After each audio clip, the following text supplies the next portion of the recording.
যারা অভাবের কারণে খুব কষ্ট পাচ্ছেন, অনেক ঋণ, আপনার ঋণের কারণে খুব কষ্ট পাচ্ছেন, ঠিকমতো খাওয়া দাওয়া করতে পারতেছেন না, ঠিকমতো ঘুমাতে পারতেছেন না, আপনি ঋণ পরিশোধ করার চিন্তায় আপনি শেষ হয়ে যাচ্ছেন। তো সুবর্ণ সুযোগ হাতছাড়া করবেন না। প্রতিদিন ঘুমানোর পূর্বে আপনারা এই ছোট্ট দোয়াটির আমল করবেন। আমি গুনাহগার জেনে বলবো, অত্যন্ত দামি আমল, নবীজি শিখানো আমল। একজন ব্যক্তি এই আমলটি করে ফলাফল পেয়েছে, আপনিও ফলাফল পাবেন। অসংখ্য মানুষ এই আমলটি করে ঋণ থেকে পরিত্রাণ পেয়েছে। এটি এত দামি আমল যে আপনি দোয়াটি পড়লে আল্লাহ রাব্বুল আলামিন আপনার ঋণ পরিশোধ করার জিম্মাদার গ্রহণ করবেন। সুবহানাল্লাহ। আল্লাহ রাব্বুল আলামিন যখন আপনার ঋণ পরিশোধ করার জিম্মাদার গ্রহণ করবেন, তখন আপনার কোনো ভয় থাকবে না, আপনার কোনো টেনশন থাকবে না। আপনি কল্পনা করতে পারবেন না কোথায় থেকে রিজিক আসতেছে। আপনার সংসারের মধ্যে চৌদিক থেকে নেয়ামত রিজিক আসতেই থাকবে, আপনি কল্পনাও করতে পারবেন না। বিভিন্ন মুসলমান ভাই বোনেরা, আজকের এই আলোচনাটি আপনি গুরুত্ব সহকারে, মনোযোগ সহকারে শেষ পর্যন্ত শুনবেন। আমি আলোচনার শেষে আপনাদেরকে সেই দোয়াটি শব্দে শব্দে খুব সহজে শিখিয়ে দেব। এখন শুনুন এই দোয়াটি আপনারা কীভাবে পড়বেন। এই দোয়াটি সম্পর্কে রাসূলুল্লাহ সাল্লাল্লাহু আলাইহি ওয়াসাল্লাম কি সুসংবাদ দিয়েছেন হাদিসের মধ্যে। একবার রাসূলুল্লাহ সাল্লাল্লাহু আলাইহি ওয়াসাল্লামের সাহাবী হযরত আলী রাদিয়াল্লাহু তাআলা আনহুর কাছে একজন ব্যক্তি এসে বলল, হে আলী, আমার খুব অভাব, আমি ঋণগ্রস্ত, ঋণের কারণে খুব কষ্ট পাচ্ছি, আমাকে সহযোগিতা করো। তখন হযরত আলী রাদিয়াল্লাহু তাআলা আনহু ওই ব্যক্তিকে তখন বললেন, আমি কি তোমাকে এমন শব্দ, এমন বাক্য, এমন আমল শিখিয়ে দেব না যেই আমলের কারণে রাহমাতুল আলামিন নবীজি বলেছেন, পাহাড় সমপরিমাণ ঋণ থাকলেও ঋণ পরিশোধ করার জিম্মাদার স্বয়ং আল্লাহ রাব্বুল আলামিন হবেন। সুবহানাল্লাহি ওয়া বিহামদিহি, সুবহানাল্লাহিল আযীম। তখন হযরত আলী রাদিয়াল্লাহু তাআলা আনহু ওই ব্যক্তিকে এই আমলটি, এই দোয়াটি শিখিয়ে দিলেন। যে দোয়াটি হচ্ছে, আল্লাহুম্মা কফিনি বিহালালিকা আন হারামিকা ওয়া আগনিনি বিফাদলিকা মান সিওয়াক। যার অর্থ হলো, হে আল্লাহ, হারামের পরিবর্তে তোমার হালাল রিজিক আমার জন্য যথেষ্ট করে দাও এবং তুমি ছাড়া কারো মুখাপেক্ষী করো না।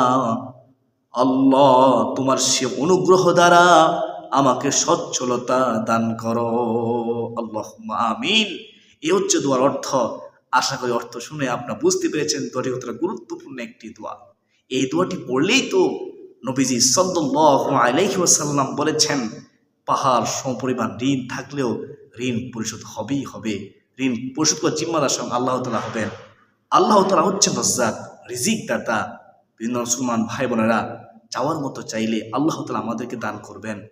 মহান আল্লাহ তাআলা যাকে ইচ্ছা তাকে অকথ রিজিক দিয়ে থাকেন। অতারযুকু মান তাশাউ বিগাইরি হিসাব। তো বিভিন্ন মুসলমান ভাই বোনেরা, আপনার দোয়াটি জানলেন, দোয়াটি শুনলেন। এই দোয়াটি পড়তে বলেছেন কি? রাসূলুল্লাহ সাল্লাল্লাহু আলাইহি ওয়াসাল্লাম। দোয়াটি পড়লে কি পুরস্কার? দোয়াটি পড়লে ঋণ পরিশোধ হবে। ঋণ পরিশোধ করার জিম্মাদার কে হবেন? স্বয়ং আল্লাহ তাআলা হবেন। কেমন ঋণ? পাহাড় সমপরিমাণ ঋণ থাকলেও, আমাদের কোটি টাকা ঋণও থাকে, তাও আল্লাহ তাআলা আমাদেরকে ঋণ পরিশোধ করার তৌফিক দিবেন। প্রিয় মুসলমান ভাই বোনেরা, তো এখন কখন পড়বেন শুনুন। আপনারা প্রতিদিন ঘুমানোর পূর্বে কিছু সুন্নত আমল আছে, আপনি সেই সুন্নত আমলগুলো করার চেষ্টা করবেন। তারপর আপনি ঘুমানোর পূর্বে ডান পাশে ডান হাত রেখে আপনি এই দোয়াটি 10 বার পড়বেন। তো আপনারা প্রথমে ঘুমানোর পূর্বের যে সুন্নত আমলগুলো আছে, যেগুলো আপনি করতে পারবেন, এগুলো করবেন। যেমন আপনি উত্তমরূপে ওযু করে নেবেন, মেসওয়াক করবেন। ঘুমানোর পূর্বে উত্তমরূপে মেসওয়াক করা, ওযু করা, এটা আমার নবীজির আদর্শ সুন্নত। রাহমাতুল আলামিন নবীজি সব সময় ঘুমানোর পূর্বে মেসওয়াক করতেন, ওযু করতেন। আমরা অনেকে ভালোবাসি, আমরাও ঘুমানোর পূর্বে ওযু করে ঘুমানোর চেষ্টা করব, মেসওয়াক করে ঘুমানোর চেষ্টা করব ইনশাআল্লাহ। তারপরে আপনি যখন বিছানায় যাবেন বিছানা ভালোভাবে ঝেড়ে নেবেন। তারপরে আপনি ঘরের দরজা জানালা বন্ধ করে দিবেন, বাতি বন্ধ করে দিবেন। অর্থাৎ আপনি আপনার যেখানে আপনি ঘুমাবেন সেই রুমটা আপনি অন্ধকার করে তুলবেন। বিভিন্ন সময় ভাই বোনেরা, আলোর মধ্যে ঘুমালে চিকিৎসা বিজ্ঞান বলে তার ব্রেন স্ট্রোক হওয়ার সম্ভাবনা রয়েছে। নাউজুবিল্লাহি মিন যালিক। তো অন্ধকার করে তারপরে ঘুমাবেন।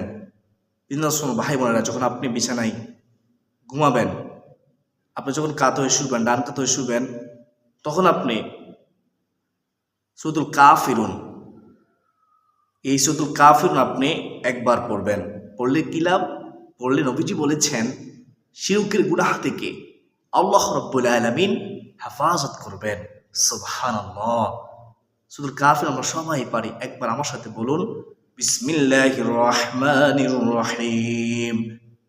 قل يا أيها الكافرون لا أعبد ما تعبدون ولا أنتم عابدون ما أعبد ولا أنا عابد ما عبدتم ولا أنتم عابدون ما أعبد লাকুম দীনুকুম ওয়ালিয়া দীন। কতক্ষণ সময় লেগেছে একবার পড়বেন ঘুমানোর পূর্বে।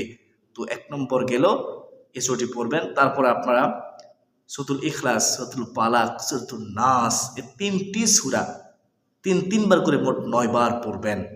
কেন পড়বেন? কারণ নবীজি পড়তেন সব সময় ঘুমানোর পূর্বে। মা আয়েশা সিদ্দিকা রাদিয়াল্লাহু তাআলা আনহা বলেন, ও দুনিয়াবাসী শোনো, আমার নবী যখন ঘুমাতেন ঘুমানোর পূর্বে সূরাতুল ইখলাস, সূরাতুল ফালাক, সূরাতুন নাস প্রত্যেকটা সূরা 3 করে 9 বার পরে দুহাত প্রসারিত করে হাতের তালুর মধ্যে ফু দিয়ে নবীজি সমস্ত সোমবার যতটুকু সম্ভব মাসে করতেন। 3 বার ফু দিতেন, 3 বার সোমবার মাসে করতেন। সুবহানাল্লাহ। এটা হচ্ছে আমার নবীজির আদর্শ। করলে কি লাভ? করলে আমাদেরকে আল্লাহ তাআলা বিভিন্ন রকমের ক্ষতি থেকে হেফাজত করবেন। জাদু টোনা কুফরি কালাম থেকে আল্লাহ রাব্বুল আলামিন হেফাজত করবেন। সুবহানাল্লাহ। তো আমরা অবশ্যই ঘুমানোর পূর্বে এই 3টি সূরা পড়ব, 3বার করে 9 বার। 9 বার পরে আমরা 3 বার ফু দিব, 3 বার যতটুকু সম্ভব আমরা মাসে করে নিব। প্রথম মুখমণ্ডল মাসে করব, তারপর ডান হাত, তারপরে বাম হাত, তারপরে বুক, তারপরে পিছনের দিক, যতটুকু সম্ভব আমরা মাসে করব ইনশাআল্লাহ। এই আমলটি ছাড়বেন না কখনো। প্রিয় মুসলমান ভাই বোনেরা, তারপরে ঘুমানোর পূর্বে যারা আয়াতুল কুরসি পারেন তারা কতটা ভাগ্যবান। এই আয়াতুল কুরসি যারা পারেন না শেখার চেষ্টা করবেন। এই আয়াতুল কুরসি একবার পড়বেন। নবীজি সব সময় ঘুমানোর পূর্বে আয়াতুল কুরসি পড়তেন। পড়লে কি লাভ? রাহমাতুল আলামিন নবীজি বলেছেন আয়াতুল কুরসি পড়লে আমাদের জান ও মালের হেফাজত ফেরেশতারা করবেন। আল্লাহ তাআলার হুকুমে ফেরেশতারা পাহারা দিবেন। ডাকাত থেকে, চোর থেকে আল্লাহ তাআলা আমাদের সম্পত্তিকে হেফাজত করবেন, আমাদের জান ও মালকে হেফাজত করবেন। সুবহানাল্লাহ। আমার মনে হয় এই আয়াতুল কুরসি সকলে শিক্ষা উচিত। আয়াতুল কুরসি অত্যন্ত পাওয়ারফুল একটি আয়াত। এটি যদি আমরা পরে ঘুমাতে পারি, আমাদেরকে আল্লাহ তাআলা চোর ডাকাত থেকে হেফাজত করবেন, আমাদের জান ও মালের হেফাজত করবেন, ফেরেশতারা পাহারা দিবেন। সুবহানাল্লাহ। তো প্রিয় মুসলমান ভাই বোনেরা, এই আমলগুলো করার চেষ্টা করবেন। অনেক আমল আছে। তো আপনি যখন এগুলো করার পরে আপনি সুবহানাল্লাহ 33 বার পড়বেন, আলহামদুলিল্লাহ 33 বার পড়বেন, আল্লাহু আকবার 36 বার পড়বেন। পড়লে কি লাভ? পড়লে আপনার শরীরের শক্তি বৃদ্ধি করে দিবে, আপনার শরীরের ক্লান্তি, অবসাদ, অলসতা দূর করে দিবে। আপনার ঘুমোতে আপনি তৃপ্তি পাবেন। পরের দিন আপনার কাজের মধ্যে মন বসবে, কাজের মধ্যে বরকত হবে, আপনার কাজের মধ্যে কখনো অলসতা আসবে না ইনশাআল্লাহ। অত্যন্ত দামি একটি আমল। সুবহানাল্লাহ 33 বার, আলহামদুলিল্লাহ 33 বার, আল্লাহু আকবার 36 বার পড়বেন ঘুমানোর পর প্রতিদিন।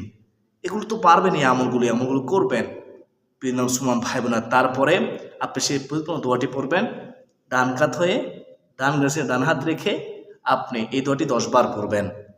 আল্লাহুম্মা কফিনি বিহালালিকা আন হারামিকা ওয়া আগনিনি বিফাদলিকা মান সিওয়াক। হে আল্লাহ, হারামের পরিবর্তে তোমার হালাল রিজিক আমার জন্য যথেষ্ট করে দাও, এবং তুমি যারা কারো মুখাপেক্ষী আমাকে করো না গো আল্লাহ, এবং তোমার সেই অনুগ্রহ দ্বারা আল্লাহ গো আমাকে সচ্ছলতা দান করো। যখন আপনি এভাবে বলতে থাকবেন, আল্লাহ তুমি আমাকে সচ্ছল দান করো, তুমি আমার অভাব দূর করে দাও।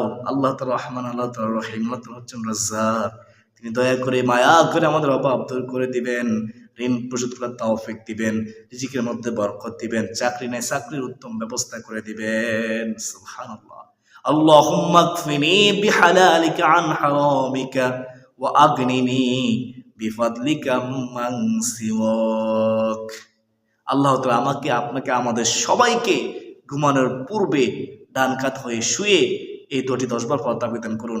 তারপরে আপনারা প্রিয় দর্শক আল্লাহুম্মা বিসমিকা আমুতু ওয়া আহইয়া বলে ঘুমিয়ে যাবেন। এভাবে আপনারা প্রতিদিন করুন।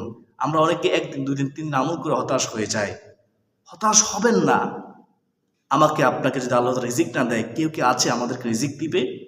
আমাদের রিজিক দাতা একমাত্র আল্লাহ, তিনি হচ্ছেন রাজ্জাক। তাই আমরা আল্লাহ তাআলার কাছে সাহায্য চাইব, ধৈর্য হারা হব না ইনশাআল্লাহ। যখন আল্লাহ তাআলা দেওয়া শুরু করবে, আপনি নিয়ে ক্লান্ত হয়ে যাবেন। প্রিয় ভাই বোনেরা, তো আমরা এভাবে আমলটি করব ইনশাআল্লাহ। যদি আপনারা চান আপনাদের দোয়া কবুল হোক, আপনাদের আমল কবুল হোক, তাহলে অবশ্যই অবশ্যই হারাম থেকে বেঁচে থাকতে হবে। হারাম থেকে অবশ্যই বেঁচে থাকতে হবে। সুদ খাবেন না, ঘুষ খাবেন না, অপর হক নষ্ট করবেন না, এতিমের সম্পদ আত্মসাৎ করবেন না। যদি আপনি হালাল খেতে পারেন, হারাম থেকে বেঁচে থাকতে পারেন, নিশ্চিত 100% গ্যারান্টি আপনার এই আমল কবুল হবে। আল্লাহ তাআলার পক্ষ থেকে আপনি গায়বী সাহায্য পাবেন। কারণ নবীজি সাল্লাল্লাহু আলাইহি ওয়াসাল্লাম বলেছেন, এই দোয়াটি পড়লে ঋণ পরিশোধ জিম্মাদার সঙ্গে আল্লাহ তাআলা হবেন। কেমন ঋণ? পাহাড় সমপরিমাণ ঋণ থাকলেও। এটা কি সাধারণ কোনো কথা? তো আশা করি আপনারা সকলে বুঝতে পেরেছেন। হালাল খাদ্য খাবেন, হারাম থেকে বেঁচে থাকবেন।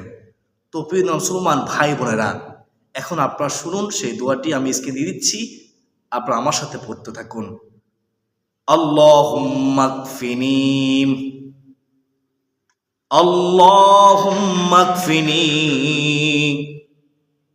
বিহালালিকা, বিহালালিকা আন হারামিকা ওয়া আগনিনি, ওয়া আগনিনি, ওয়া আগনিনি বিফাদলিকা, বিফাদলিকা আম্মান সিওয়াক, বিফাদলিকা আম্মান সিওয়াক। যার অর্থ হলো, হে আল্লাহ তুমি আমাকে হারামের পরিবর্তে তোমার হালাল রিজিক যথেষ্ট করে দাও, এবং তুমি ছাড়া কারো মুখাপেক্ষী করো না। তোমার সেই অনুগ্রহ দ্বারা আমাকে সচেতনতা দান করো। আল্লাহুম্মা আমিন। আল্লাহ তাআলা আমাকে, আপনাকে, আমাদের সবাইকে সঠিক পথে চলার তৌফিক দান করুন, হারাম থেকে বেঁচে থাকার তৌফিক দান করুন। এই দোয়াটি বানানোর পূর্বে পড়ার তৌফিক দান করুন। ঋণ থেকে আমাদের সকলকে হেফাজত করুন। ঋণের বোঝা আল্লাহ তাআলা আমাদের থেকে দূর করে দিন। আল্লাহ তাআলা আমাদের সবাইকে হালাল রিজিকের ব্যবস্থা করে দিন। সকলে বলি আল্লাহুম্মা আমিন। ইয়া আরহামার রাহিমিন, ইয়া আহকামুল হাকিমিন, ইয়া রাব্বাল আলামিন।